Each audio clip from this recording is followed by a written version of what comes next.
नमस्कार, मी डॉक्टर सुदेश दोशी, अग्रज hospital the OG experts या यूट्यूब चॅनलवरून तुमच्याशी संवाद साधत आहे. गरोदरपणातील 9 महिन्याचा सुंदर प्रवास याविषयी आपण बोलत आहोत आणि आज हा चौथा व्हिडिओ चौथ्या महिन्यासाठी. चौथ्या महिन्यात काय होणार आहे, आता तुम्हाला थोडं बरं वाटणार आहे. जी पहिले 2-3 महिने मळमळ उलटी होत होती त्याचं प्रमाण बरंच आटोक्यात आलं असतं. आता तुम्हाला थोडी थोडी भूक लागायला सुरुवात होते. चांगल्या चांगल्या गोष्टी तुम्ही खायला सुरुवात करता. नेहमीच्या शिरस्ताप्रमाणे दर महिन्यात तुम्हाला डॉक्टरांच्या भेटीला जायचंच आहे. तर चौथ्या महिन्यात भेटीला गेल्यानंतर तुम्ही डॉक्टरांच्याकडनं काय अपेक्षा करू शकता, तर या महिन्यामध्ये धनुर्वाताचे जे एकूण 2 डोस असतात, टीटीचे इंजेक्शन्स आपण ज्याला म्हणतो, त्यातला पहिला डोस दिला जातो. सर्वसाधारणपणे या महिन्यात देतात. काही लोक उशिरा देतात, काही लोक लवकर देतात, पण सर्वसाधारणपणे चौथ्या महिन्यात पहिला डोस दिला जातो. आता धनुर्वाताच्या डोसविषयी थोडंसं. धनुर्वाताचं इंजेक्शन दिलं म्हणजे बाळंतीण होत असताना किंवा नंतर आईला धनुर्वाताचा धोका जवळजवळ आपल्याला पूर्णपणे टाळता येतो. तो टाळण्यासाठी हे डोस दिले जातात. त्याचबरोबर काय, हे डोस सर्वसाधारणपणे 2 वेळा दिले जातात. त्या 2 डोसमध्ये 1 महिन्याचं अंतर असावं आणि शेवटचा डोस डिलिव्हरीच्या आधी 1 महिना झालेला असावा, असं त्याचं शास्त्र आहे. थोडं मागे पुढे झालं तरी चालतं. आता काही स्त्रिया ज्यांचं आधीचं बाळ 3 वर्षापेक्षा लहान आहे, त्यांनी पहिल्या गरोदरपणात टीटीचे इंजेक्शन घेतले आहेत. त्यामुळे यावेळेस त्यांना 2 इंजेक्शन घ्यायची गरज नाही. त्यांना फक्त बूस्टर नावाचं एकच इंजेक्शन घेतलं तरी पुरेसं असतं. या संदर्भात डॉक्टर तुम्हाला प्रश्न विचारून योग्य तो सल्ला देऊन तुम्हाला 1 किंवा 2 जी इंजेक्शन्स लागणार आहेत ती योग्य वेळी देतील. हे झालं धनुर्वाताच्या डोसविषयी. आता पुढचं काय, तर रक्तलघवीच्या तपासण्या जर काही कारणामुळं तुम्ही अजून आत्तापर्यंत डॉक्टरांच्याकडे गेलेलं नसाल, ही डॉक्टरांच्याकडे तुमची पहिलीच भेट असेल, तर रक्तलघवीच्या तपासण्या तुम्हाला करून घ्यायला लावतील. तर गरोदरपणात पण कोणकोणत्या रक्तलघवीची तपासण्या करतो, थोडंसं विस्ताराने सांगतो. एक सगळ्यात महत्त्वाची तपासणी म्हणजे CBC, कंप्लीट ब्लड काउंट. याच्यामध्ये काय बघितलं जातं, तर तुमच्या रक्तामधलं सगळ्यात पहिली गोष्ट म्हणजे हिमोग्लोबिनची मात्रा. हिमोग्लोबिनची पातळी कमी असेल, ज्याला आपण ॲनिमिया असं म्हणतो, तर ती सुधारणं गरजेचं असतं. त्यासाठी तुम्हाला लोहाच्या आणि कॅल्शियमच्या गोळ्या चालू केल्या जातील. लोह हे रक्तवाढीसाठी असतं, कॅल्शियम इतर कारणासाठी असतं.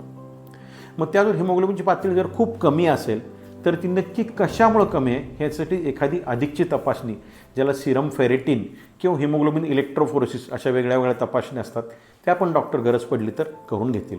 आणि आनंदाची गोष्ट म्हणजे यातल्या बहुतेक सगळ्या तपासण्या आता सरकारी दवाखान्यात, अगदी प्राथमिक आरोग्य केंद्रातसुद्धा मोफत उपलब्ध आहेत. त्यामुळे त्या करून घ्यायची टाळाटाळ करू नका.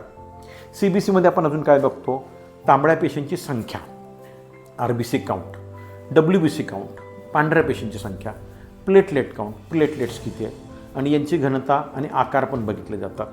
त्यात नेहमीपेक्षा काही वेगळं असेल तर डॉक्टर योग्य ती काळजी घेतीलच. पण हे जर सुरळीत आहे, हिमोग्लोबिनची पातळी चांगली आणि ह्या गोष्टी व्यवस्थित असेल तर वेगळं काही करायची आवश्यकता नाही. हो, पण हिमोग्लोबिन जरी चांगलं असलं तरीसुद्धा रक्तवाढीच्या म्हणजे लोहाच्या गोळ्या घेत राहणं गरजेचं असतं. कारण गरोदरपणात आपली लोहाची गरज वाढलेली असते, नुसत्या आहारातनं ती वाढू शकत नाही. हां, तुमचा आता आहार सुधारला आहे, मळमळ कमी झाली, मग तुम्ही काय आहारात घ्यायचं आहे, तर सर्वसाधारणपणे 2 वेळ आपल्या पोटासाठी आणि 1 वेळ बाळाच्या पोटासाठी असा आहार तुम्हाला वाढवायचा आहे. तर परत येऊयात आपण रक्ताच्या तपासणीकडं. पुढची तपासणी रक्ताची कुठली, रक्तगट. तुमचा रक्तगट कोणताही माहीत असणं गरजेचं असतं. महत्त्वाचं का, तुम्हाला बाळंतपणामध्ये किंवा गरोदरपणात केव्हा रक्तस्राव झाला तर तुम्हाला रक्त देण्याची गरज भासू शकते. त्यावेळेस रक्तगट कोणता हे जर माहीत असेल तर सोपं होतं. दुसरी गोष्ट, तुमचा रक्तगट जर निगेटिव्ह असेल तर मात्र थोडीशी काळजी घेणं गरजेचं असतं. निगेटिव्ह रक्तगट वेगळा असतो, वाईट नसतो. रक्तगट जर निगेटिव्ह असेल आणि तुमच्या पतीचा रक्तगट जर पॉझिटिव्ह असेल तर काही विशिष्ट प्रकारची इंजेक्शन द्यावे लागतात, जेणेकरून बाळाला जन्मल्यानंतर त्रास होऊ नये किंवा पुढच्या गरोदरपणातील पुढच्या बाळाला त्रास होऊ नये यासाठी योग्य ते मार्गदर्शन डॉक्टर तुम्हाला करतील. हे रक्तगटाविषयीला. पुढचं काय, तर TSH म्हणजे थायरॉइड स्टिम्युलेटिंग हार्मोन. थायरॉइड नावाच्या संप्रेरकाची पातळी मोजली जाते. थायरॉइडची पातळी कमी जास्त असेल तर तुमच्या गरोदरपणामध्ये जे गरोदरपण टिकायला अडचणी येऊ शकतात, बाळंतपणामध्ये अडचणी येऊ शकतात किंवा बाळामध्ये सुद्धा कधी मतिमंदत्वाचा आजार होण्याची शक्यता नाकारता येत नाही. त्यामुळे थायरॉइडची पातळी मोजणं गरजेचं राहतं. ती कमी जास्त असेल तर डॉक्टर तुम्हाला योग्य तो सल्ला देतील. घाबरू नका, तुमच्यात काही दोष आहे म्हणून ही तपासणी केली जात नाही आहे, तर तुमच्यात सगळं चांगलं आहे का हे खात्री करण्यासाठी ही तपासणी केली जाते. पुढची तपासणी कुठली, साखरेची तपासणी असते. रक्तशर्करा, गरोदरपणामध्ये काही स्त्रियांच्या अंगातली शरीरातली साखरेचं प्रमाण वाढू शकतं, ते किती आहे हे बघण्यासाठी साखरेची तपासणी केली जाते. लघवीची तपासणी, लघवीमध्ये काय बघतो आपण, लघवीत साखर आहे का, प्रथिन आहेत का, लघवीत जंतू प्रादुर्भाव आहे का हे बघितलं जातं. लघवीमध्ये जंतू प्रादुर्भाव असेल तर गरोदरपणामध्ये लवकर कळा येणे, लवकर बाळंतपण होणे असा धोका संभवू शकतो. त्यासाठी योग्य तो उपचार करणं गरजेचं असतं, म्हणून लघवीची तपासणी केली जाते. अजून काय राहिलं, रक्तातले 3 प्रमुख संक्रमणामुळे होणारे दोष जे असतात, HIV म्हणजेच एड्स, हिपॅटायटिस बी म्हणजे ब प्रकारची कावीळ आणि VDR म्हणजे गुप्तरोग, याचा जर जंतू प्रादुर्भाव तुमच्या शरीरात असेल तर तुम्हाला बाळाला अडचणी येऊ शकतात. आणि जर आपण योग्य वेळी याचं निदान केलं आणि योग्य वेळी तुम्हाला उपचार केलं तर सुदृढ निरोगी बाळ जन्माला येतं. हो, तुम्हाला एक महत्त्वाची गोष्ट सांगायची, अगदी HIV पॉझिटिव्ह असलेली आई जरी असेल तर तिला HIV हे आपल्याला माहीत असेल आणि गरोदरपणामध्ये आणि बाळंतीण होत असताना तिला जर योग्य औषध दिली तर तिचं बाळ पूर्णपणे HIV मुक्तसुद्धा जन्माला येऊ शकतं. म्हणून या सगळ्या तपासण्या करणं गरजेचं आहे. आता 4थ्या महिन्यात अजून काय बदल होणार आहे, तुमच्या गोळ्यांमध्ये थोडासा बदल होणार आहे. इतके दिवस तुम्हाला फोलिक ॲसिडची गोळी दिली असती किंवा तुम्हाला उलटी मळमळसाठी गोळी दिली असती. आता उलटी मळमळ कमी झाली असती, त्यामुळे इथून पुढं तुमचे 9 महिने पूर्ण होईपर्यंत आणि डिलिव्हरी झाल्यानंतर 3 महिनेपर्यंत तुम्हाला लोहाची एक गोळी दिली जाणार आहे, आयरन टॅबलेट आणि कॅल्शियमची गोळी दिली जाणार आहे. या गोळ्या विशिष्ट प्रकारे घ्याव्या लागतात. म्हणजे काय होतं, लोहाची गोळी थोडी जड असते, त्याच्यामुळे छातीत जळजळणे, मळमळण्याचा त्रास होऊ शकतो.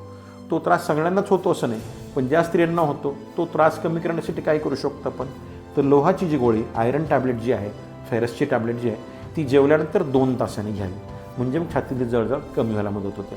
लोह चांगल्या पद्धतीने शरीरात जावं म्हणून काय करू शकतो आपण, की आयरनच्या टॅबलेटबरोबर एकतर व्हिटॅमिन C नावाची गोळी घेऊ शकतो किंवा थोडंसं लिंबाचा रस, लिंबाबरोबर ती गोळी घेतली तर लोह आतडीमध्ये चांगल्या पद्धतीने शोषलं जातं. कॅल्शियमची गोळी रात्री झोपताना घ्या. कॅल्शियमची गोळी दुधाबरोबर घेतली तरी चालते, परंतु आयरनची गोळी मात्र कधीही दुधाबरोबर घ्यायची नाही आहे. आणि सगळ्यात महत्त्वाची गोष्ट, आयरन आणि कॅल्शियम ह्या दोन्ही गोळ्या कधीही एकत्र घ्यायच्या नाही, त्याच्यामध्ये किमान 4 तासाचं अंतर असावं. ह्या गोळ्या तुम्हाला आता 9 महिने घ्यायच्यात बरं का, त्यामुळे त्या गोळ्यांची चांगली मैत्री करून ठेवा. आहार वाढवा.